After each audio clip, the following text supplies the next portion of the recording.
Katsokaamme, miten mä erkkaan mun mailan.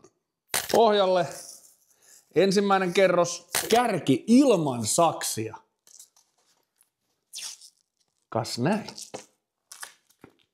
Tämän jälkeen pehmennetään syöttöä ja syötön vastaanottoa.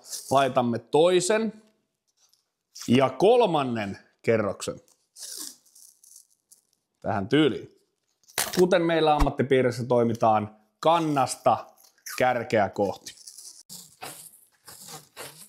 Ja nyt nilkka, ilman että tulee kurttuja, 1 pala kerrallaan.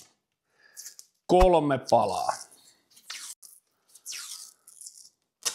Näin. Tasotellaan, painellaan saumat suoriksi.